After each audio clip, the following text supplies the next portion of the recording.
Hi everyone! In this video ay share ko lang sa inyo itong aking aglaw ni mga plants. Dahil nga guys, napansin ko na maliit na yung kanyang pot.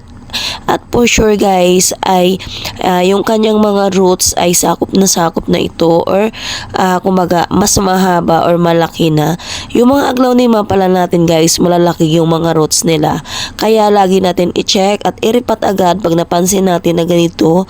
Dahil guys, mabagal yung kanilang paglaki kapag napabayaan natin siya sa maliit na pot lang. Tingnan nyo guys, sobrang laki na nung kanyang roots. Pwede nyo rin guys i-cut yung mga roots pero hindi ko na nga ginawa yun.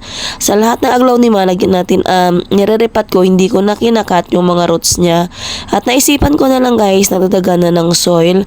Kaya guys, ang gagawin nyo kapag kumbaga ay nagpropagate kayo ng aglaw ni kapag malaki na ilipat nyo agad sa malaking pot. So more in soil pala guys yung nilagay ko dito.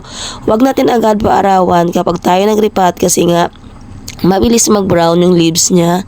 Paarawan nyo na lang siya guys kapag stable na or makita nyong lumalago na siya ulit. At maganda rin guys kapag naulanan siya kasi mas malago pa talaga. Thank you for watching everyone. Bye!